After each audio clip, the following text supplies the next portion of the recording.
ఇక మిగిలిన డీటెయిల్స్ చూస్తే వ్యూహం సినిమా విడుదలపై హైకోర్టు మరోసారి తీర్పు వాయిదా వేసింది. ఈ నెల 22కు తీర్పును వాయిదా వేస్తూ న్యాయస్థానం తీర్పు వెలువరించింది.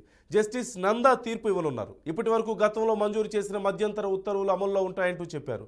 పిటిషనర్ నారా లోకేష్ తరపున సీనియర్ కౌన్సిల్ ఉన్నం మురళీధర్ రావు, ఉన్నం శ్రవణ్ కుమార్ వాదించారు.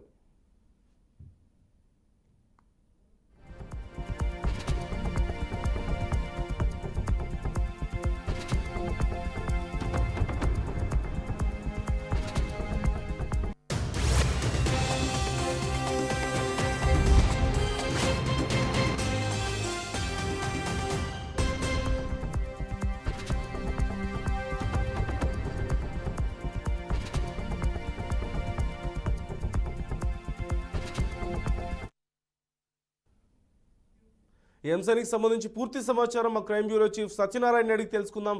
సత్యనారాయణ, వ్యూహం సినిమా కేసులకు సంబంధించి వివరాలు ఎలా ఉన్నాయి, డీటెయిల్స్ ఏంటి?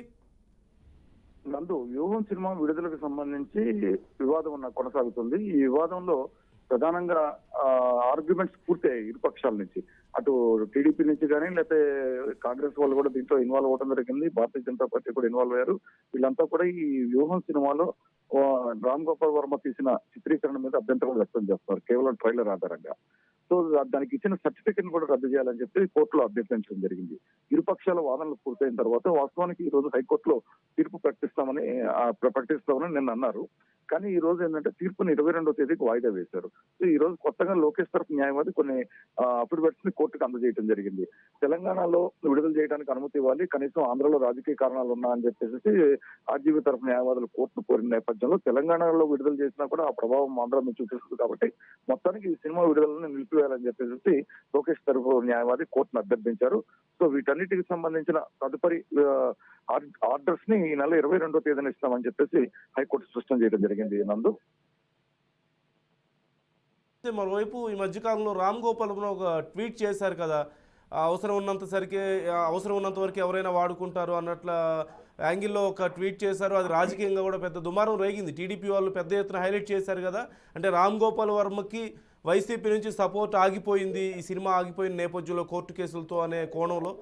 దీనికి సంబంధించి ఏమైనా డీటెయిల్స్ అందుతున్నాయి మనకు, అది నిజమేనా? అంటే రామ్ గోపాల్ వర్మ చేసిన ట్వీట్ ని చూసుకుంటే కూరలో కరివేపాకులాగా తను తీసేశారు అన్నట్టు తను కొంత ఆవేదన చెందుతూ ఆ ట్వీట్ పెట్టినట్టు కనిపిస్తుంది. అయితే వ్యూహం సినిమాకి సంబంధించి ఫండింగ్ విషయంలో కానీ అతని అండదండలు ఇవ్వడంలో కానీ వైసీపీ నాయకులు పరోక్షంగా ఉన్నారన్నది స్పష్టంగా తెలుస్తుంది అనేక సందర్భాల్లో. ఇటు వైఎస్ జగన్మోహన్ రెడ్డితో ఈ మధ్య సంబంధాలు కొంత బెసిగాయని చెప్పేసి ఒక ప్రచారం కూడా జరుగుతుంది. వీటన్నిటి నేపథ్యంలోనే రామ్ గోపాల్ వర్మ తనను టీడీపీ వాళ్ళు టార్గెట్ చేసిన నేపథ్యంలో ఇలాంటి ట్వీట్ పెట్టారని సినీ వర్గాల్లో చర్చ జరుగుతుంది. Okay, right, thank you Satyanarayana.